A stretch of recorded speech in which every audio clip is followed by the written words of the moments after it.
নমস্কাৰ বন্ধু বান্ধৱীসকল, কি খবৰ? আশা কৰোঁ সকলোৰে ভাল, মোৰো ভাল। আজি বনাবলৈ লৈছোঁ সহজতে এখন মাছৰ চব্জি। আৰু মাছৰ চব্জিত মই লগতে দিছোঁ জাতিলাও আৰু আলু, আৰু লগতে দিছোঁ ধনিয়া, আৰু মাছ মই ফ্ৰাই কৰি ছাইডত থৈয়ে দিছোঁ। আৰু এতিয়া মই মাছৰ চব্জিখিনি আলু আৰু জাতিলাওখিনি ভালকৈ ভাজি তাতে দি দিম গৰম পানী।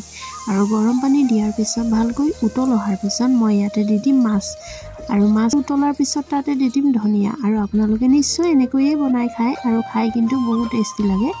আৰু আপোনালোকে যদিও নাখায় তেনেহ'লে এনেকৈ বনাই খাবলৈ বহুত টেষ্ট লাগে। আৰু মাছখিনি আছিলে কৰ্চ মাছ।